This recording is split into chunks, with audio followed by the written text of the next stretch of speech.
বিষয়টা হচ্ছে এই যে আপনারা যারা আছেন ধর্ম প্রচার করে বেড়ান, আসলে বলবেন ধর্ম বলতে কি বোঝায়? আমরা কেউ বুঝি ধর্ম বলতে কি বোঝায়?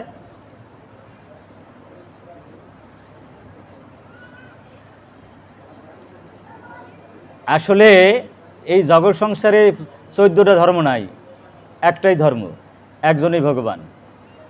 বুঝছেন? ধর্ম বলতে যা কিছু আমরা জগৎ সংসারে দেখি, বিভিন্ন রকম কিছু দেখি না, এগুলো সম্প্রদায়। একটাই ধর্ম, আর একজনেই পরাৎপর ঈশ্বর, দুইটা নাই। আর সে কথা গীতার মধ্যে খুব চমৎকার করে বলে দিয়েছেন, এবং গীতার বাক্যগুলো সার্বজনীন। কোথাও কোনো কেউকে কটাক্ষ করে, কেউকে ছোট করে, কেউকে ভাগ করে গীতার কথা বলেননি। এই জন্য বিশ্বের সর্বজয়ী গীতা। এবং এই গীতার বিরুদ্ধে একবার মামলা হয়েছিল। সমস্ত বিশ্বের যারা বিচারক তারা সিদ্ধান্ত দিয়েছে পৃথিবীতে যদি একটা গ্রন্থ থাকে গীতাটা থাকবে। হরে কৃষ্ণ। ওই প্রভুদের যখন প্রচারে গেল, তাই না? তা এখানে কোনো সাম্প্রদায়িক কথাবার্তা নাই গীতার মধ্যে। এখানে ধর্ম বলতে গীতা কি বলছে? ধর্ম বলতে বোঝায় যা অপরিহার্য অঙ্গরূপে কোনো কিছুর সাথে অঙ্গাভঙ্গে জড়িত। যেমন জলের ধর্ম তরলতা। জলের যদি তরলতা না থাকে জল থাকবে? আচ্ছা, আমরা যখন আগুন দেখি, আগুনের তাপও দেখি, আর কি দেখি? রূপও দেখি, তাই না? লাল লাল দেখা যায় না? তাপ হয়। আগুনের যদি রূপ না থাকে, তাপ না থাকে, কি আগুন থাকে? আচ্ছা, যেমন ধরুন আমরা যারা আছি এখানে, তাই না, আমরা ধর্মের বাইরে কেউ যাওয়ার উপায় নাই। আমি আগেই বলছি, হয়তো কেউ আতিবিক ধর্মে রয়েছে, কেউ অন্তর ধর্মে রয়েছে, কেউ তামসিক, কেউ রাজসিক, কেউ সাত্ত্বিক, কেউ শুদ্ধ সাত্ত্বিক, কেউ গুণাতীত। ধর্মের বাইরে কেউ যাওয়ার উপায় নাই। আছে কি? ধর্মের বাইরে যাওয়ার কোনো উপায় নাই। এখানে একটা হচ্ছে আপনার গুণজাত ধর্ম, আরটা হচ্ছে গুণাতীত ধর্ম। যতক্ষণ পর্যন্ত আমি গুণযুক্ত ধর্মে থাকবো, তখন আমরা গুণে বন্ধনে পড়ে যেতে পারি। আবার ভগবান অত্যন্ত সুন্দর কথা বলছেন যে গুণজাত ধর্ম করে উদ্দেশ্য যদি আমার প্রীতিয়ার্থে হয়, তাহলে সেটা হবে কি? পরম ধর্ম। বোঝা যায়? আবার পরম ধর্মে যাবে অধর্ম। যদি আতেন্দ্রিয় প্রীতিবাঞ্ছার গন্ধ থাকে। কি সুন্দর কথা বলছে করুণানিধি প্রভু। আমি একা যখন ভাবি দিশার হইয়াছে ভগবানের কথাবার্তায়। বুঝছেন? ভগবান কোনো কথাই কিন্তু বাদ দিয়ে যায় না। বুঝছেন? অতি সুন্দর সুন্দর কথা বলেছেন। যেমন ধরেন, আসল ধর্ম হচ্ছে সেবা। যেমন স্ত্রী স্বামীকে সেবা দেয়, স্বামী স্ত্রীকে সেবা দেয়, পুত্র কন্যাকে সেবা দেয়, জামাই মেয়েকে সেবা দেয়, মেয়ে জামাইকে সেবা দেয়। সেবার বাইরে কেউ আমরা যেতে পারি? কেউ যাওয়ার সম্ভব না। কিন্তু ঘটনা হচ্ছে এই, যেমন ধরুন আমরা তো এই যে আমরা আবার তাহলে ভগবান লাগবে কেন? হ্যাঁ, ভগবান লাগবে। এই যে পা, হাত, চক্ষু, কর্ণ, নাসিকা, জিহ্বা, ত্বক, এটা একটা বডির একটা অঙ্গ, তাই না? এই প্রতি অঙ্গ, যেমন ধরেন হাত যদি বলি এই তো উদরে আমি ভাত দেবো না, তাই না, তাহলে হাত কি হৃষ্টপুষ্ট হবে? কি মনে হয়? হাত শুকিয়ে যাবে না? চোখ বলে আমি কিছু দেখবো না, আমি তো খাই না, পেট খায়, উদর খায়। উদরে যদি আমি অন্ন না দিই, তাহলে কি আমার চোখ ঠিক থাকবে? আমরা কান দিয়ে কিছু শুনতে পারবো? পা দিয়ে কোথাও যেতে পারবো না। প্রত্যেক অঙ্গেরই আমাদের মানে ধর্ম রয়েছে, সেবা রয়েছে, তাই না? কিন্তু উদ্দেশ্য হইল পেটে দেওয়া, নাকি? আমরা যতক্ষণ পর্যন্ত কৃষ্ণমুখী না হব না, তখন পর্যন্ত আসল ধর্ম হবে না। কিন্তু আসল ধর্ম হবে না। তবে একদিনেই আমরা ওই পরম ধর্মে যেতে হবে না। ধর্ম করতে করতেই তো পরম ধর্ম, তাই না? বোঝা যায় না প্রভু? একদিনে কি আমরা রাগমার্গে যেতে পারবো? করুণানিধি প্রভু, প্রথম আমার বিধি ধর্ম করতে করতেই তো রাগ ধর্মে চলে যাবো, তাই না? এই জন্য আমরা কেউ বাসন মাজতে ভালোবাসি।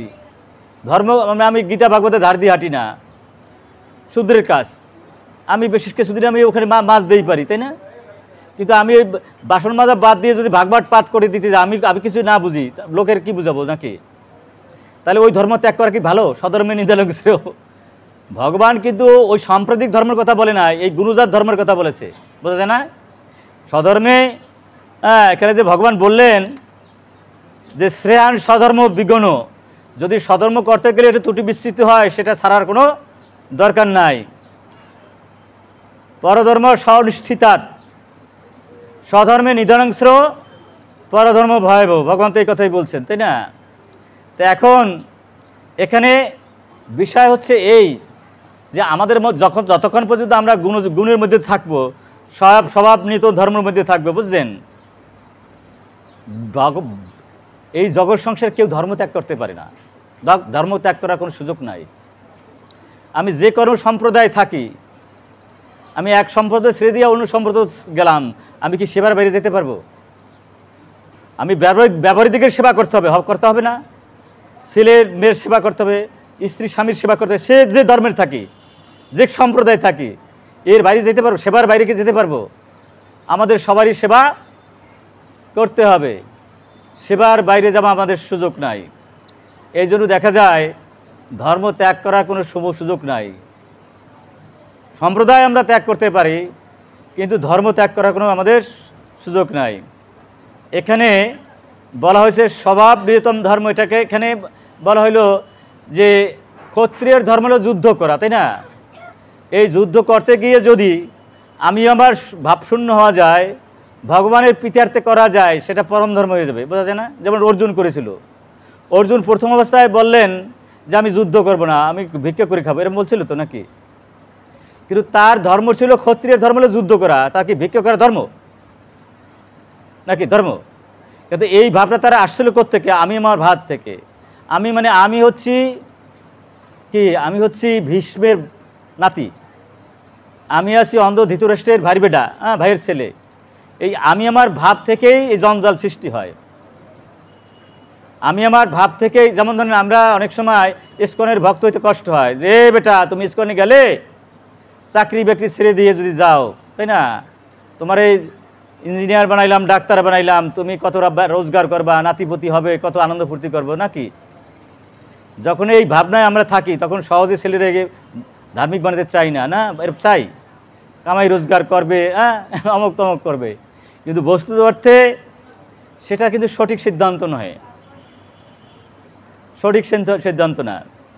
যখন আমি আমার ভাব আসে তখন এই বিরুদ্ধ কথাগুলি চলে আসে, তখন যে স্বধর্ম সেটা পালন করতে, এই যে আমরা আছি, আমরা যদি আমরা এখানে প্রভুদের যেটা কথা বলছে যে আপনার অনেকগুলা গোত্র আছে, আমরা জানি না?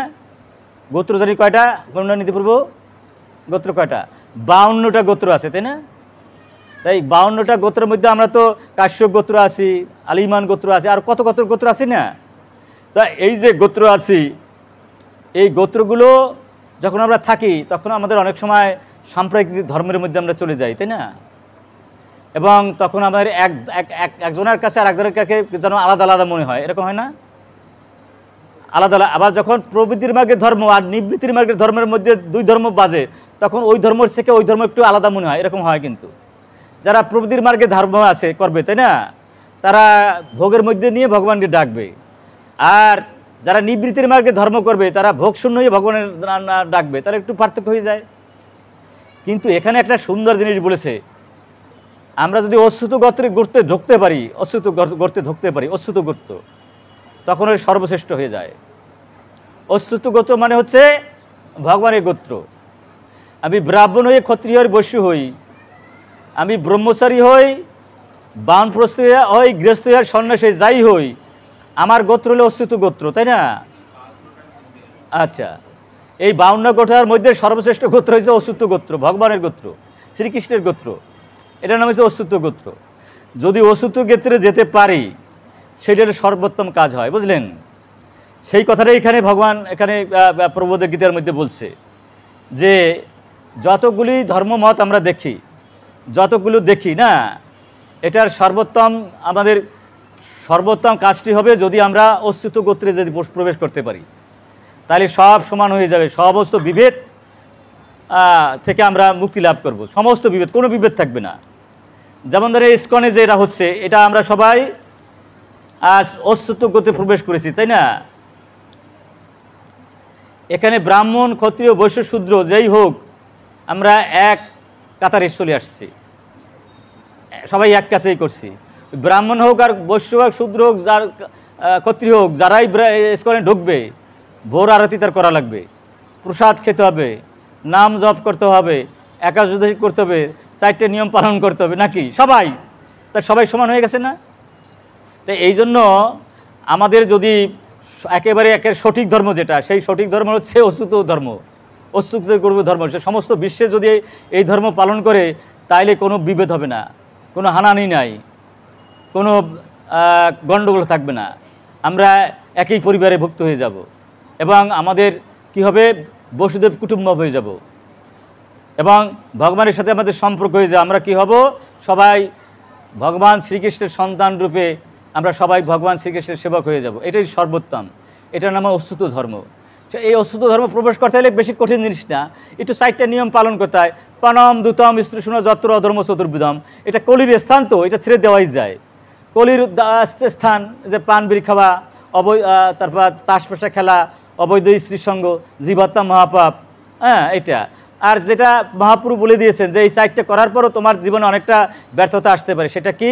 ওই একটা শ্লোক মনে রাখতে হবে, তিরুদবি শুনিছর তরুর বৈষ্ণা অমানিন মানদেন কীর্তনীয় সদাহরি। এইটা যদি আমরা করতে পারি, এক জন্মেই বৈকুণ্ঠ ধাম। হরে কৃষ্ণ, এক জন্মেই বৈকুণ্ঠ ধাম, এক জন্মেই বৈকুণ্ঠ ধাম। 80 লক্ষ জন্মের পরে মানব জন্ম পেয়েছি, এটা বৃথা করতে পারি না। 80 লক্ষ জন্মে কত না কষ্ট, লক্ষ লক্ষ 20 লক্ষ বার গাছ হয়েছিলাম, কত কষ্টে ছিলাম না? জলজ প্রাণী ছিলাম 9 লক্ষ করে না? কৃমিটি ছিলাম 11 লক্ষ, কত কষ্ট হয়েছে না? তারপর পক্ষী ছিলাম 10 লক্ষ, কত কষ্ট। পশু জন্ম ছিল 30 লক্ষ, কত কষ্ট। এরপর মানব জন্ম পেয়েছে, এই দেবরদুর্লভ মানব জন্ম পেয়ে এবারও যদি ভগবানের সাথে যুক্ত না হই তাহলে আত্মঘাতী না? ভাগবত বলছে সো আত্মহা। এই মানব জন্মে আসে গিয়ে যারা এই অচ্যুত ধর্মে প্রবেশ করলো না, তারা হলো আত্মঘাতী করলো। একবার আত্মহত্যা করলে তার থেকে মুক্তি পাওয়া যায় না। এই মানব জন্ম পেয়ে যারা ভক্ত না হলো তারা 80 লক্ষ জন্মের আত্মহত্যার পাপে পড়ছে। বোঝা যায় না গোসাই? বোঝা যায় না গোসাই? এই জন্য আমাদের কি, আমরা তো ওই 3টা তো পারি, আমরা পান বিড়ি অনেকেই খাই না, তাস ফেলা অনেকেই খেলাই না, অবৈধ স্ত্রী সঙ্গ ইহকল পরকল নষ্ট, শুধু ওই যে একটা জিনিস একটু করি, তাই না? জীবত্তা মহাপাপটা একটু করি, ওই মুরগি খাসি, কই মাছ রুই মাছ, তাই না? আসলে এগুলো অমধ্যম, প্রভু এটা ছেড়ে দেওয়াই যায়। এটা গীতার মধ্যে বলছে অমধ্যম তামস প্রিয়। অমধ্যম মানে কি? মাছ মাংস যে আমরা খাই, এটা কি জেতা খাইতে পারি? মারার পরে তো খেতে হয়। যে জিনিসটা মারবেন তো ওইগুলো খাওয়ার জন্য পিছাস আসে, ওইটা পিছাসের খাদ্য, বুঝলেন? ওইটা তো আমরা ভেজে ভেজে খাই, বড় পিছাস আমরা, আমিও খেতাম। তাহলে ভাবতে পারেন যে আপনি সাধু 20 বছর খেয়েছেন, এই 20 বছর কোথায় যাবে, তাই না? জীবাত্মা করেছেন, যাবে কোথায়? ভগবান বলছেন যদি এই 20 বছর যা করছিস করছিস, আর যদি না করিস অতীতের পাপ সব আমি ডিলিট করে দেবো। হরে কৃষ্ণ, কি সুন্দর জিনিস। এই জন্য গীতায় যা বলছে এটা চমৎকার কথা, আমাদের গীতাটা একটু বুঝতে হবে, তাই না? আমরা প্রাথমিক অবস্থায় যদি তামসিক গুণের কাজ থাকে আমরা তামসিক ধর্ম পালন করব, রাজসিক গুণজা যদি হই আমি রাজসিক গুণ পালন করব, সাত্বিক গুণের যদি হই সাত্বিক গুণ পালন করব। আমরা হঠাৎ করে যেন ব্রাহ্মণ না হতে যাই, হঠাৎ করে যেন শূদ্রের কাজে ব্রাহ্মণ না করে, আবার শূদ্র ব্রাহ্মণ না করে, এটাই ভগবান বলছে। স্বধর্ম নিধন ছিল, পরধর্ম ভয়াবহ। স্বধর্ম মানে কি? যার যার গুণজাত ধর্ম, এটা হলো স্বধর্ম। ব্রাহ্মণের যেটা কাজ সেটা ব্রাহ্মণ করবে, শূদ্রের যেটা কাজ সেটা শূদ্র, ক্ষত্রিয়ের যেটা কাজ সেটা করে স্বধর্ম, নাকি? নইলে ক্ষত্রিয়ের কাজ যদি শূদ্র করতে যায় তাহলে সর্বনাশ হয়ে যাবে না? সে কি যুদ্ধ চালাতে, বন্দুক চালাতে পারবে? শূদ্র বন্দুক চালাবে কেউ জানেই না, তাই না? তার যুদ্ধ করবে কি করে? না না, আস্তে আস্তে করা যাবে। এবং করতে করতে আমরা যখন কি করব, অচ্যুত গতিতে চলে যাব, তখন আমাদের কোনো উপাধি থাকবে না। আমি যদি অচ্যুত করতে যাই আমি সব করতে পারবো। আমি সকালবেলা কি করব, লেট্রিন পরিষ্কার করি, শূদ্রের কাজ। তারপরে 7:30টায় কী করবো, ব্রাহ্মণের কাজ করব। কি করব, আমি ওই ভাগবত পাঠ দেবো, এটা হলো আপনার সত্যগুণের কাজ, তাই না? ব্রাহ্মণের কাজ। তারপর কি করব, কিছুবার পর আমি বই বিক্রি করব, এটা হলো বৈশ্যের কাজ। রাতলা আসলে পর আমি কি করব, আমার মন্দির পাহারা দেবো, এটা হলো ক্ষত্রিয়ের কাজ। অচ্যুত গোত্র গেলে আমি সব পারবো, আমার তখন কি হবে, আমি উপাধি মুক্ত হয়ে যাব। এটা সুন্দর জিনিস, এটা আমরা করতেই পারি। এটাই আমার প্রভুদেব বলেছে, এটাই গীতায় বলছে, এটাই ভাগবত বলছে, জীবন ধন্য হয়ে যাবে। তখন কোনো উপাধি থাকবে না, তুমি তুমি যদি ব্রাহ্মণের কাজই করো, তুমি যে শূদ্রের কাজ করতে পারবে না এ না, কোনো কাজেই কিন্তু শোনেন, এই যে মন্দিরে লেট্রিন পরিষ্কার করা আর ভাগবত পাঠ করা সমান, বোঝা যায় না? এটা কারণ ভগবানের মন্দির, ভগবানের জন্য যে সেবা দেবে সেটি উত্তম, আন্ডারস্ট্যান্ড? সেটা হতে পারে লেট্রিন পরিষ্কার, সেটা হতে ভাগবত পাঠ, সেটা হতে তরকারি কাটা, সেটা তরকারি রান্না, সবই সমান কিন্তু, বোঝা যায় না? এখানে কোনো ভগবানের জন্য যে কোনো কাজ করবো সেটাই চিন্ময়, ভগবানের জন্য যা করবো সেই হচ্ছে পরম কল্যাণের, বুঝছেন? কিন্তু আমার জন্য যেটা করি সেটা যত সুন্দর হোক সেটা কোনো সুন্দর হবে না। আমি তো পচা পুকুরের মতো, তাই না? গঙ্গার জল যদি পচা পুকুরে ফেলায় সেটা পচা পুকুরের জল হয়ে যায় না? আর ভগবানের জন্য হচ্ছে কি গঙ্গা নদীর মতো, পচা জল যতই হোক যদি গঙ্গা নদীর মধ্যে ফেলায় সেই জল গঙ্গা জল হয়ে যায় না? সেই জন্য আমাদের এটা বুঝতে হবে। দেখেন কি সুন্দর কথা বলছে, আমি যখন একা ভাবে দিশাহারা হয়ে যাই। এখানে বলছে সমস্ত উপনিষদের সারাশিতার এই গীতা উপনিষদ, বুঝছেন? 108টা উপনিষদ আসে, তার বেশি হয়েছে গীতার মধ্যে। কিন্তু কিছু পুরাকাবলকে আছে, ভারতে আছে, ইউটিউবের মধ্যে চালায়, বলছে গীতা ভুল। আমি ছেড়ে দিয়েছি, আমার ওটা ইউটিউব চ্যানেল আছে, হিজ ডিভাইন গ্রেস, বুঝছেন? একটা শব্দ বোঝার ক্ষমতা নাই তার। সমস্ত শাস্ত্র মুখস্থ করলেও গীতা বোঝা যাবে না যদি ভক্ত না হওয়া যায়, বুঝছেন? ভগবানকে না ভালোবাসলে, গীতাকে ভালো না বলে গীতা বুঝবা এত সোজা? মা কিন্তু সন্তানের বোঝে, হাসে না, দুষ্টুমি করে বা কান্দে, এটা মা বোঝে। মার সাথে একটা নারীর সম্পর্ক, আমি বুঝবো না, কিন্তু মা দূর থেকেই বলে দিতে পারে ও দুষ্টুমি করছে কারণ মার সাথে নারীর সম্বন্ধ। এই গীতা বুঝতে হলে ভালোবাসতে হবে ভগবানকে, গীতাকে, নাহলে বোঝা যাবে না, মুখস্থ করে বলা যায় না। যারা হতভাগা অনেক শাস্ত্র মুখস্থ করছে কিন্তু ভক্ত হয় না, তাদের মতো অভাগা আর কেউ নাই। আর যিনি ভক্ত হন সে যদি কিছু না জানেন, ওই লক্ষ লক্ষ গ্রন্থ মুখস্থ করে তার তো সে উত্তম। হরে কৃষ্ণ, আমি সব মুখস্থ করলাম কিন্তু ভগবানের সাথে সম্পর্ক নাই, জীবের সাথে সম্পর্ক নাই, মানুষের সাথে সম্পর্ক নাই, তাহলে আমার যদি সময় অপচয় হয়েছে না? এই জন্য বলছে এই গীতাটা হচ্ছে সমস্ত বেদের সারাতে সার, বুঝছেন?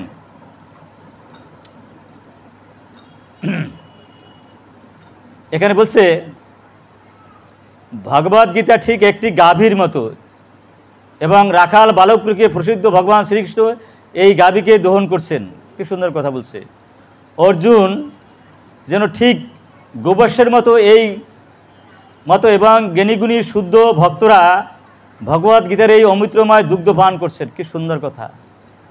সবার কপালে এই গীতার জ্ঞান হজম করা সম্ভব হবে না, আপনারা পারবেন। আসছেন শ্রদ্ধাবান লবেতে জ্ঞানাম তৎপর সংযত ইন্দ্রিয়। শ্রদ্ধা নইলে গীতার জ্ঞান বুঝবেন কিছু? শ্রদ্ধাবান লবেতে জ্ঞানাম তৎপর সংযত ইন্দ্রিয় যদি অসংযত হয় তারপর গীতার জ্ঞান ভিতরে ঢুকবে না। সারা জীবন গীতা পড়লাম কিন্তু তারপরে গীতার জ্ঞান ভিতরে নাও ঢুকতে পারে যদি ফুটা থাকে। ফুটা পাত্রে অমৃত রাখলে থাকে প্রভু। এই জন্য বলছে যাদের ইন্দ্রিয়গুলো সংযম তারাই গীতার জ্ঞান ঢুকাতে পারবে, যার ইন্দ্রিয়গুলো ফুটা রয়েছে তারা যথার্থভাবে এই গীতা জ্ঞান ঢুকবে না। তবে আমাদের একটা লাভ আছে, যতই ফুটা হই যদি গীতাও করি তার লক্ষ্য করি যেন পাপ শেষ হয়ে যায়। আরে কৃষ্ণ, গীতা কত বড় ভালো জিনিস। আমি পাপী, আমি একের মহাপাপী, আমার এক সমস্ত ফুটা রয়েছে, তারপর যদি গীতারে প্রণাম করি তারপর কোটি যজ্ঞের ফল। আরে কৃষ্ণ, দেখেন গীতা কি জিনিস। আর যদি সামান্য এক অক্ষরও বুঝি আমরা এক জন্মেই ভগবান বৈকুণ্ঠ ধাম নিয়ে যায়। আরে কৃষ্ণ, গীতা এত বড় ভালো জিনিস, অথচ আমি মূর্খ যদি সেই গীতাকে অবজ্ঞা করি, উপেক্ষা করি, সেটা কি ভালো প্রভু? সুতরাং আপনারা এখানে আপনারা সৌভাগ্যবান, সৌভাগ্যবতী। ইস্কন মন্দিরে যারা আছে, যারা পাঠ দেয়, ইস্কনের ভক্ত অনেক ভালো কথা বলেন ওনারা। আমাদের মহা সৌভাগ্য, ওই সমস্ত মানুষের মুখে আমরা গীতা পাঠ শুনি। ওই ভক্তের মুখে ভগবানের কথা না শুনলে গীতা বোঝা যায় না, পড়ে গীতা বোঝা যায় না, বুঝলেন? এই ভক্তের কাছেই ভগবানের কথা শুনতে হবে, নইলে ভগবানের কথা বোঝা যায় না। এই জন্য শোনেন, ভাগবতে বলছে অসত্তর অর্থ জিজ্ঞাসু। তুমি যেই যত বোঝো, অনুক্ষণ যারা বিদগ্ধ পণ্ডিত, যারা ব্যক্তি ভাগবত, তাদের কাছে গিয়ে এই ভাগবত গীতার অর্থ তোমার জানতে হবে, বোঝা যায়, নাহলে তুমি বুঝবে না। ভাগবতকে ভুল বলেছে কিছু? এই জন্য সুযোগ পেলেই এই মন্দিরে চলে আসতে হবে আমাদের। কারণ মন্দিরের সাধুরা তারা ব্রহ্মচারী, সমস্ত কিছু ত্যাগ করেই ভগবানের সেবায় যুক্ত হয়েছে, তাই না? তারা সব নিয়মকানুনগুলো পালন করতেছে, তারা শুদ্ধ অতি শুদ্ধ ভক্ত। এই শুদ্ধ ভক্তের সান্নিধ্যে আসলে আমাদের জীবন ধন্য অতি ধন্য হবে। হরে কৃষ্ণ, আপনারা অনুক্ষণে এখানে আসবেন, আমরা যদি এখানে অনুক্ষণে আসি আমাদের জীবন ধন্য হয়ে যাবে। সুতরাং আমরা যদি আবার বাইরে থাকি তাহলে কিন্তু আমরা সেই কি করব, লোহা আগুনের তাপে লোহা কিন্তু আগুনের মতো হয়ে যায় নাকি? আবার যখন আগুনেতে সরাবেন যেই লোহা সেই লোহা, তাইলে আমাদের কি করতে হবে, আমাদের লোহার ঠান্ডা করুন, সুযোগ পেলে মন্দিরে চলে আসবো, তাই না? এই যে করুণানিধি এটা আগুনের মতো, তাই না? শুদ্ধ ভক্তরা হলে আগুনের মতো, আগুনের স্পর্শে পেলেই লোহা কিন্তু আগুনের মতো হয়ে উঠবে, আন্ডারস্ট্যান্ড? এই জন্য আমরা সুযোগ পেলেই আমাদের এই মন্দিরে চলে আসতে হবে, মন ধীর হয়ে যাবে, তাই না? এখানে বৈকুণ্ঠ ধাম, গোলক বৃন্দাবন। বর্তমান জগতে মানুষের আকুলভাবে আকাঙ্ক্ষা করছে একটি শাস্ত্রের কথা, একক ভগবানের কথা। একটা ভগবান ছিল শ্রীকৃষ্ণ, আর একটা শাস্ত্র হচ্ছে গীতা।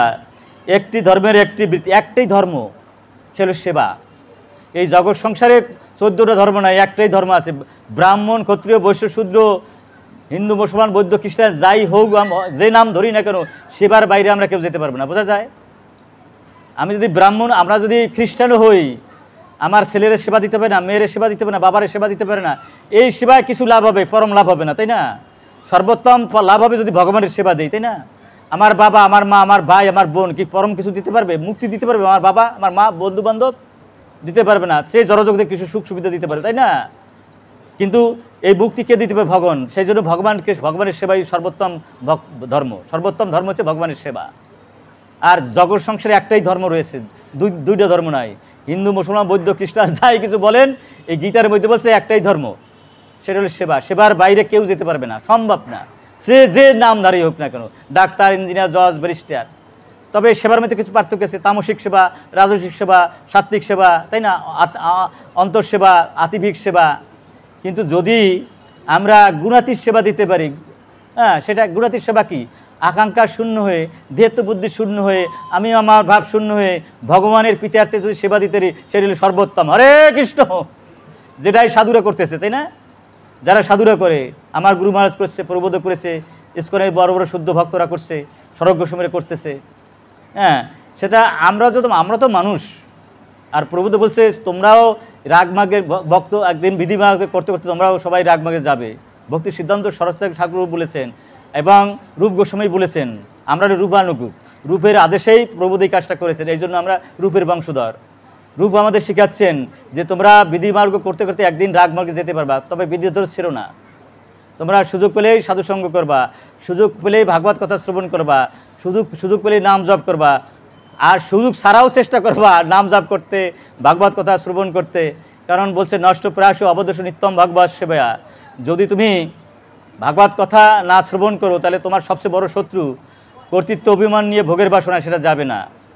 আর বলছে ধর্ম সংসন পুংসম বিষাক্ষণ কথা সুজা না উৎপাদন যদি রতিম শ্রম এবহি কেবলম। যার গীতার রুচি নাই, ভাগবতের রুচি নাই, ধর্ম বলতে যা কিছু করবে সারা বৃথা হয়ে যাবে, বুঝলেন? সুতরাং আমরা ইচ্ছাই হোক অনিচ্ছাই হোক এই ভগবানের কাছে, ভগবানের মন্দিরে এসে আমরা যেন এই সুযোগটা নেই।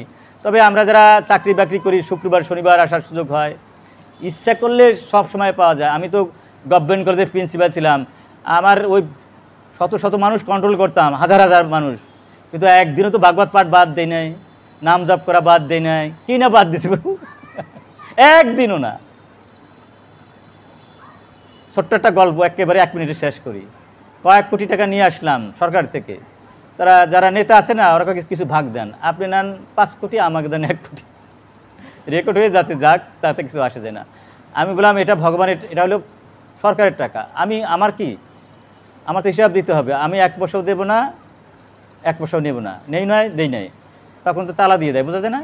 প্রিন্সিপালের কালো হাত ভেঙে দাও, ঘুরিয়ে দাও, আছে না এরকম এক দল?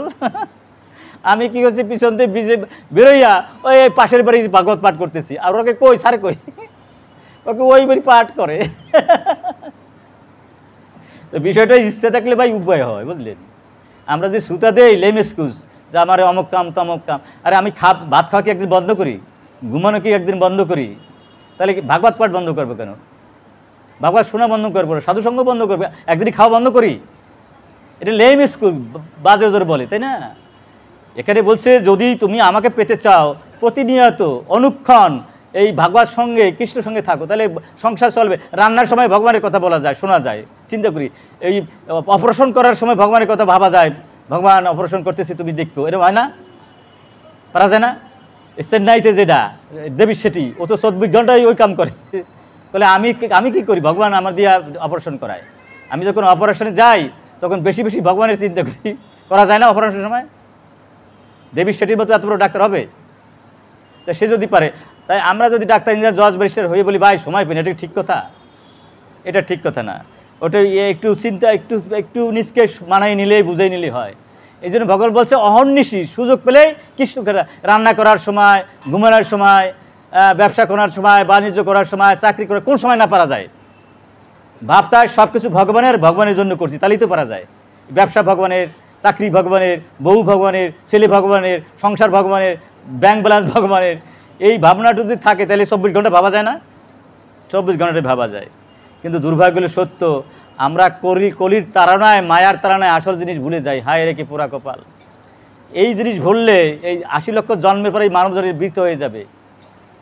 80 লক্ষ জন্মের পরেই মানব জন্ম পেয়েছি, এই জন্ম সার্থক হবে যদি ভগবানের স্মরণ নিয়ে যেতে পারি, তাই না? যদি না যেতে পারি তাহলে আবার সেই 80 লক্ষ জন্মের ফেরে পড়ে যেতে হবে। হায় রে পোড়া কপাল। এই জন্য বলছে আত্মঘাতী। এই মানব জন্ম পেয়ে যারা এই উদ্ধার পাওয়ার ব্যবস্থা না করলো তারা আত্মঘাতী। সুতরাং আপনারা ধন্য, এবং এখানে একটা সুন্দর মন্দির রয়েছে, হ্যাঁ, সেখানে আপনারা প্রায় আসেন। আপনাদের চরণে কোটি কোটি ধন্যবাদ জানাই। আপনারা অনেক সুকৃতিবান, না হলে এখানে আসা যায় না, এত সোজা না।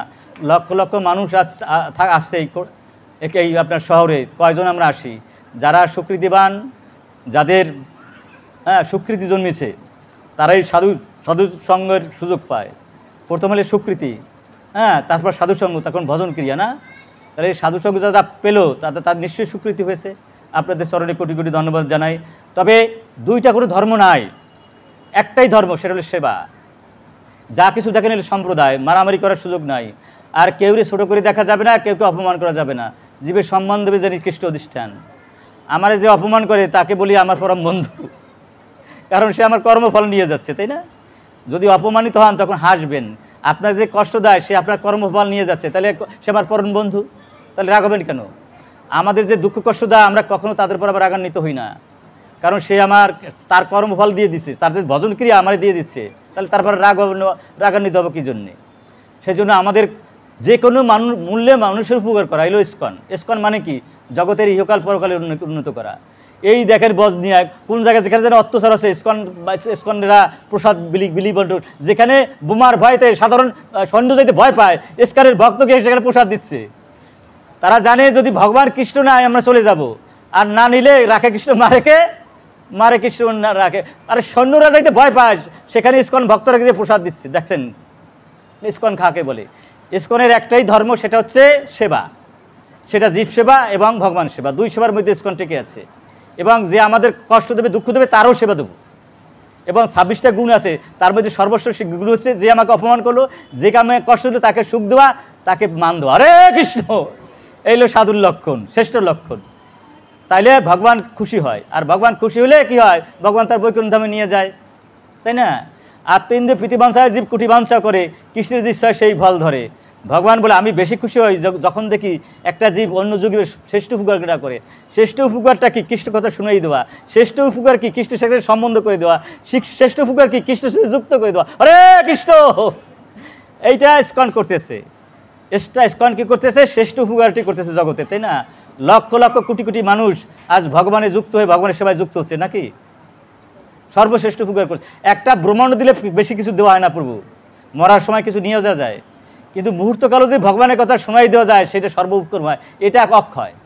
এই মুহূর্তকালে যদি ভগবানের কথা শোনেন, ভগবান করছে আমার কথা যে মুহূর্তকাল শোন, ভাগবতের মধ্যে আমি কি করি? তাকে কোটি কোটি গুণ বাড়াই দেই। জড়জগতের যত সম্পত্তি, যত বুদ্ধিবিদ্যা, সব মৃত্যুর সাথে আমি শেষ করে দেই। বোঝা যায়? সুতরাং সর্বশ্রেষ্ঠ দাতা হবে আর গৃহীত হবে যারা কৃষ্ণ কথা শুনে এবং শোনায়। এর চেয়ে আর ভালো জিনিস নাই। এই জন্য প্রভুদা আমাদের সর্বপ্রথম ভালো জিনিসটা দিল। সেই কৃষ্ণ কথা কোথায় আছে? যদি ভাবি এক কৃষ্ণই হচ্ছে পরাৎপর ঈশ্বর, কৃষ্ণ ছাড়া আর কোনো ভগবান নাই, গীতা ছাড়া কোনো শাস্ত্র নাই, এই বুদ্ধিটা যদি রাখি তাহলে সর্বোত্তম পাওয়া হবে। তবে আমি আমার ইউটিউব চ্যানেলে আমি ছেড়ে দিয়েছি গীতার একটা শব্দই যথেষ্ট ভগবানের পাওয়ার জন্য। হ্যাঁ, আসলে তাই, কিন্তু দুর্ভাগ্য হলো সত্য, গীতা আমরা বুঝি না, এলো মুশকিল। যেটুবা বুঝি আবার হজম হয় না। হজম না হইলে শরীর হৃষ্টপুষ্ট হয়। যত ভালো কিছু খাই, যদি হজম না হয় শরীর হৃষ্টপুষ্ট হবে? তবে এই হৃষ্টপুষ্ট কখন হবে? আমি যদি হিংসা ভুলে যাই, মাৎসর্য ভুলে যাই, সবাইকে যদি আপন ভাবি, সবাই উপকারের জন্য জীবনটা যদি উৎসর্গ করতে পারি, তাহলে গীতার জ্ঞান ভিতরে হজম হবে, বোঝা যায়। এই জন্য মহান আচার্য স্বরূপ গোস্বামী প্রভুপাদ, আমার গুরু মহারাজ একটা লোকের হিংসা করেন না, একটা লোকের ক্ষতি কামনা করেন না। আমার প্রভুপাদ, আমার গুরু মহারাজ যার গলাটা কেটে ফেললো, 4টে নালী শেষ, তারও সে ছেড়ে দিল, তাই না? ছেড়ে দিল, তারা দীক্ষা দিয়ে দিছে। বলছে ও আমার পরম বন্ধু, আমার গলাটা কেটে সমস্ত বিশ্ব প্রচার হয়ে গেল। ইসকন কি আমি প্রচার করে কিছু করতে পারতেছিলাম না। যখনই আমার গলাটা কাটলো, হাজার হাজার পত্রিকায় প্রকাশ পেল ইসকন, এই ইসকনের এক সাধুর গলা কেটে দিয়েছে। তা আমার একটু সামান্য রক্ত গিয়ে প্রভুদের কথা আমি মান্য করতে পারলাম। প্রভুদের বলছে তুমি প্রচার করো, আমি প্রভুদের প্রচার করলাম। আমার গুরু বাক্য আমি যথাযথ পালন করতে পারলাম। কাহাকে বলে? আমার গুরু মহারাজ। গুরু মহারাজ মধ্যে এত বড় ভক্ত, এত বড় আচার্য হবে? আমরা মহাসৌভাগ্যবান, সৌভাগ্যবান। শ্রীল জয় পতাকা গুরু মহারাজের শিষ্য হয়েছি। তার শিষ্য হয়ে যদি তার 1 কোটি ভাগের 1 ভাগও যদি আমাদের গুণ না থাকে, তাহলে কি আমাকে শিষ্য মানবে সে? গুরু মহারাজ বলছে তোমরা সবাই আমার স্কুলে ভর্তি হয়েছো, দীক্ষা নেওয়া হচ্ছে, হ্যাঁ, জন্মের পর তোমার কর্ম আছে না? আমি যা বলছি এটা পালন করার চেষ্টা করো, তাই না? অনুসরণ করার চেষ্টা করো, অনুকরণ করো না। অনুকরণ করা সম্ভব না, গুরু মহারাজের অনুকরণ আমরা করতে পারবো না, অনুসরণ করতে পারবো। আসুন, এই জগৎ সংসারে কোনো দ্বিতীয় ধর্ম নাই, একটাই ধর্ম। হিন্দু, মুসলমান, বৌদ্ধ, খ্রিস্টান যেই কেউ, সেগুলো সেবা। সেবার বাইরে আমরা কেউ যেতে পারি না। কেউকে হিংসা করার সুযোগ নাই, কেউ মাৎসর্য করার সুযোগ নাই। সব এবং জীবের সম্মান দিবে যেন খ্রিস্ট অধিদান। হিন্দু, মুসলমান, খ্রিস্টান, বৌদ্ধ যা কিছু জগৎ সংসারে সবাইকে সম্মান দিতে হবে, সবাই ইহকাল পরকালে মঙ্গল কামনা করতে হবে, তাইলে জগতের কল্যাণ হবে, আপনার নিজের আমার কল্যাণ হবে, বোঝা যায়। আর যদি বিভেদ সৃষ্টি করে দেই, তাহলে আমিও শান্তি পাবো না, আর তারাও শান্তি পারবে না, কোনোদিন ওই ভগবানের মুখ দেখবো না। ভগবান কি চমৎকার কথা বলছে, শান্তা সমদিষ্টা শুদ্ধা সর্বভূত অনুরঞ্জনা জানতি অঞ্জসা অচ্যুত পদম অচ্যুত প্রিয় বান্ধবা। সমস্ত জীবের সাথে তোমার যদি ভালোবাসাবাসী না হয়, গুরু বৈষ্ণবের সাথে যদি তোমার ভালোবাসাবাসী না হয়, জন্ম জন্মান্তরে তুমি আমার কৃপা পাবে না। যদি তোমার বৈষ্ণবের সাথে কৃপা হয়, গুরুদেবের সাথে সম্পর্ক হয়, জীবের সাথে সম্পর্ক হয়, তোমার আমাকে পাইতে তোমার বেশি একটা দেরি লাগবে না, তুমি তাড়াতাড়ি আমাকে পেয়ে যাবে। হরে কৃষ্ণ। কারণ প্রতিটি জীবের মধ্যে আমি পরমাত্মার রূপে বিদ্যমান। প্রতিটি জীব হয়েছে আমার মন্দির, তাই না? সেই মন্দিরে ধাক্কা মারবা আর তুমি পূজার্চনা করবা, সেই পূজাটা আমি গ্রহণ করবো। সুতরাং আসুন, আমরা সবাই ইহকাল পরম মঙ্গল করি। ভারতবর্ষে জন্ম হইল আর জন্ম সার্থককারী করি পরোপকার। সবচেয়ে পরোপকার করা হবে যদি 4টা জিনিস মানুষকে বোঝানো যায়। পান বিড়ি ছাড়ানো যায়, তাসপাশা ছাড়ানো যায়, অবৈধ স্ত্রীর সঙ্গে সরানো যায়, জীবাত্মা মহাপাপ যদি ছাড়ানো যায়, আর যদি দেহত্ব বুদ্ধি ছাড়ানো যায়। এই 4টার পর একটা অনুপান দিয়ে দিছে, বুঝছেন স্বরূপ গোস্বামী। দেহত্ব বুদ্ধি, দেহত্ব বুদ্ধি হচ্ছে সমস্ত দুঃখের কারণে, বোঝা যায়। যখন দেহত্ব বুদ্ধি আসে, আমি অমুক অমুক অমুক বর্ণের অমুক আশ্রমের, তখন মারামারি লাগিয়ে যায়, বোঝা যায়। অমুক সম্প্রদায়, তখন মারামারি লেগে যায়। যখন আমি এই ভাবনা থাকি যে আমি কোনো দেহ নই, আমি যে আত্মা, ওই মুসলমানও সেই আত্মা, ওই খ্রিস্টানও সেই আত্মা, ওই বাড়ির পাশের লোকটা সেই আত্মা, একই আত্মা যদি ভাব আসে, আত্মভাব যদি আসে, তাহলে ওই আত্মার মধ্যে যা আছে, ওর আত্মার মধ্যে যা আছে, আমার আত্মার মধ্যে তা আছে। ওর জীবত্তা যা, আমারও জীবত্তা তা। ওর দেহ যা, আমারও যে এলিমেন্ট তৈরি, ওর দেহ সেই এলিমেন্ট দিয়ে তৈরি। ওর মধ্যে মন বুদ্ধি অহংকার আছে, আমার মধ্যে মন বুদ্ধি, ওর মধ্যে 17 তমক, আমার মধ্যে, আমি ওর মধ্যে কোনো পার্থক্য নাই। আর আমরা হচ্ছি একটা বডি, সমস্ত জগতে একটা বডি, তাই না? যদি একটা বডি ভাব আসে, জিব্বার সাথে দাঁতের কামড় লাগে, আমরা কি দাঁত উঠেই ফেলাই? জিব্বা তখন বধু একটা বডি যদি ভাবি, দাঁতের সাথে জিব্বার কামড় লাগবে, জিব্বা কেটে ফেলাই দেই, দাঁত কি উঠেই ফেলাই? লাগতেই পারে কামড়, তাই না? ভাইতে ভাইতে পরাপর সে সম্প্রদায় লাগতেই পারে।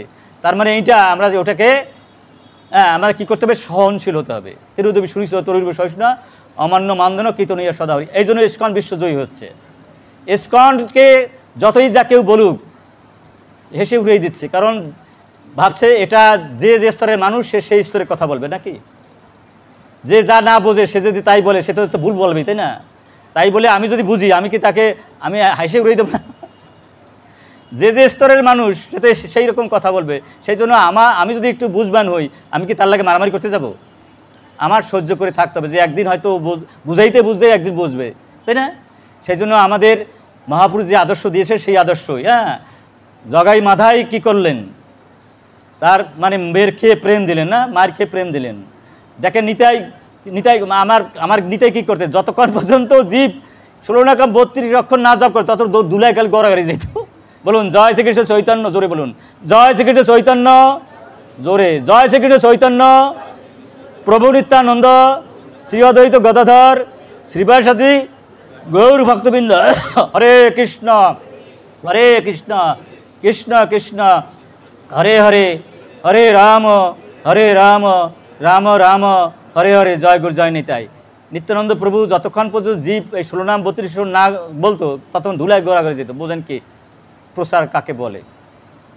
তো আমরা দেওয়ার জন্য আমাদের জন্ম, যে দেয় সে পায়, আর যে পাইতে সে সব হারায়। এই ভগবান দেখেন এত বড় হলেন কেন? ভগবান কি চায় কোনোদিন কেউ কিছু? এই যে বাতাস, যে পরিমাণ বাতাস দেয়, যদি কিনতে হইতো প্রভু, জাপানি লাগে কেনা লাগতেছে বাতাস, মানে 1 ঘন্টা বাতাস কয় হাজার কোটি টাকা জানি। তাই আমার মতো গরিব দেশে হইলে আমরা কোথায় যাব ভাই? ভগবান জানি আমাদের বিপদে না ফেলে। জাপানে শুরু হয়ে গেছে কেনা বাতাস। আলো যদি কিনতে হইতো, এই যে 3 মাস আমরা কারেন্ট বিল দেই না, সাথে সাথে বিল এইটা কাটিয়ে দেয়, তাই না? দেখছেন? আর ভগবান লক্ষ লক্ষ বছর আলো দিচ্ছে, তাই না? বাতাস দিচ্ছে, জল দিচ্ছে, মাটি দিচ্ছে। একদিনই বলছে যে মশাই দেওয়া উঠু। সে কিছু চায় না, তাই ভগবান, তাই না? যে যত চাইবে না সে তত বড়, আর যে যত চাইবে সে তত ছোট। বোঝা যায় না? এই প্রবোধ দিয়ে গেছে জগৎ সমাজ। আমার গুরু মহারাজ এই যে স্বর্গস্বামী, তার কিছু চাইছে?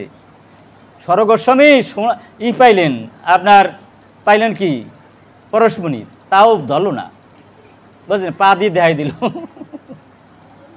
আমি ভোগের মধ্যে থাকবো আর ভগবান বাবু হবে। ভোগের সাথে পোশাক তরাং তয়াম ব্যবসায়ী বুদ্ধি সমাধি থেকে ভোক্তারাম যোগ্য তপসম সর্বলোকম। গীতা কি ভুল বলে গেছে? কিছুই ভুল বলে নাই। আমরা ভোগ করবার ভগবানের পাবো সম্ভব না। 80 লক্ষ জন্মের পরে আমরা এই মানব জন্ম পেয়েছি। আস্তে আস্তে আমাদের ভোগ শূন্য হওয়া উচিত। ভোগ শূন্য হবে কখন? যদি সমস্ত ইন্দ্র ভগবানে যুক্ত করি, তাই না? সব কিছু ভগবানে অর্পণ করি, তখন ভোগ শূন্য হয়ে যাব। যা ইস্কনরা করতেছে, তাই না? যা ইস্কনরা করছে, তাহলে ভোগ শূন্য হয়ে যাব। গাড়ি থাকবে, বাড়ি থাকবে, স্ত্রী থাকবে, পুত্র থাকবে, কন্যা থাকবে, সব থাকবে। কি থাকবে? কি থাকবে না? ওই ভাবনাটা থাকবে না যে আমার। কি ভাবনাটা রাখতে হবে? ভগবানের। শুধু ভাবনার পরিবর্তন, আর কিছু পরিবর্তন করা লাগবে না। হ্যাঁ, সব কিছু মালিক ভগবান, আমি তার বাড়ির কাছে ভাড়া পেয়েছি, তাই না? এই ভাবনাটুকু। পুত্র ভাড়া পেয়েছি, স্ত্রী ভাড়া পেয়েছি, বাড়ি ভাড়া পেয়েছি, গাড়ি ভাড়া পেয়েছি। ভাড়া বাড়ি তো আগুন লাগাই দিলে থাকতে পারবো না। ফুটে থাকলে জল পারবে না। আমার ভেবে যতটুকু যত্ন না নিতাম, কৃষ্ণের ভেবে তার কোটি গুণ বেশি যত্ন নেব নাকি? তাই না? শুধু ভাবনার পরিবর্তন, আর কিছু পরিবর্তন করার দরকার নাই। এতদিন ভাবছিলাম সব কিছু আমার, কিন্তু যদি আমি ভাবি ভগবান কৃষ্ণের, এটা ভেবে কৃষ্ণের সেবায় যদি নিয়োগ করি, তাহলেই আমি এক জন্মেই বই করতাম হরে কৃষ্ণ। আর 4টে নিয়ম যদি পালন করি, তাই না? তবে যে 4টে নিয়ম যদি পালন না করি, একটু ভক্ত না হয়, তাহলে গীতা বুঝবো না কিন্তু। এবং গীতায় বলছে ভক্ত মাম অভিজানতি, ভক্ত না হইলে ভগবানের কথা বোঝা যায় না। এই জন্য আসুন আমরা একটু চুলকানি সুখ, ইন্দ্র জাত সুখ তো চুলকানি। শোনেন প্রভু, ইন্দ্র অর্থ অভিধানাম, শব্দ অর্থ অপরিণীর নাম, যে কথাটা আমি বারবার বলি। ভ্রংসিত জ্ঞান বিজ্ঞাতা যেন আবশ্যিত মুখ্যতাম। আমরা 14টা ইন্দ্র দিয়ে ভোগের মধ্যে থাকলে ভগবান বলছে ভাগবতের মধ্যে, মরার পর তোমাকে গাছ বা পাথর বানাই দেবো। এটা কি ভালো প্রভু? 80 লক্ষ জন্মের পরে দেবরদুর্লভ মানব জন্ম পেলাম। কেন দেবরদুর্লভ মানব জন্ম? এই দেবতার ইচ্ছা করলে এখান থেকে চলে যেতে পারবেন। আপনি বসে আছেন, আপনার ক্ষুদ্র স্বাধীনতা দেওয়া আছে, এই জন্য দেবরদুর্লভ মানব জন্ম। আপনি ইচ্ছা করলে এখানে উঠে যেতে পারবেন, ইচ্ছা করলে আপনি বসে থাকতে পারবেন, এই স্বাধীনতা আপনার আছে, দেবতার নাই। বায়ুদেব কি 1 সেকেন্ডে যেতে পারবে? সূর্যদেব তাপ পারবে? মাটি, আগুন, বাতাস 1 সেকেন্ডও যেতে পারবে। 33 কোটি দেবতার একজনও 1 সেকেন্ড না তাদের ইচ্ছার মতো চলে না। Control by the almighty God. আর আমাদের মধ্যে ক্ষুদ্র স্বাধীনতা দেওয়া আছে। আমরা ইচ্ছা করলে এখানে বসে থাকতে পারি অথবা উঠে যেতে পারি। এই জন্য বলছে দেবরদুর্লভ মানব জন্ম। এই দেবরদুর্লভ মানব জন্ম পেয়ে এই গীতার জ্ঞান, ভাগবতের জ্ঞান যদি না ঢুকায়, তাহলে আবার সেই 80 লক্ষ জন্মের ফের। সুতরাং আসুন আমরা এই জন্মেই 4টে নিয়ম পালন করি। এই পান বিড়ি খাবো না, তাস খেলা খেলবো না, অবৈধ স্ত্রীর সঙ্গে করবো না, জীবাত্মা মহাপাপ করবো না, তাই না? একাদশী করবো, আর কি করব? অভিমান শূন্য হবো, তাই না? আর মনে রাখবো ধর্ম একটা, ধর্ম কোনো 2টা নাই, সেটা হলো সেবা। আর একটাই শাস্ত্রে যথেষ্ট, গীতা। এটা যদি আমরা বুঝতে পারি, এই জ্ঞানটা যদি ভিতরে ঢুকাতে পারি, আমি তো স্টুপের মধ্যে ছেড়ে দিছি, গীতার একটা শব্দই যথেষ্ট ভগবান পাওয়ার জন্য। এ ধরেন যদি কেউ মান কামনা না করে, সেই ভগবান পাবে। মান কামনা করতে কারে সমস্ত লাগে, যত মারামারি কলহ ওই মান থেকে আসে। আমি মানি তোর মান নাই, আমি মান পেতে হবে, তাই না? আমি তোর তো বড়, তুই তো আমার তো ছোটো। হ্যাঁ, তোরে আমি দেখাই দেবো, তুই আমার অনুগত হবি, আমি তোর অনুগত হব না। এই ব্যাপার দিয়ে জগতের সমস্ত গণ্ডগোল। বোঝা যায় না প্রভু?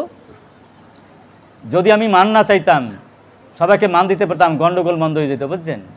দুর্ভাগ্য এই, তোরকে মান দেবো না, তুই আমার মান দিবি।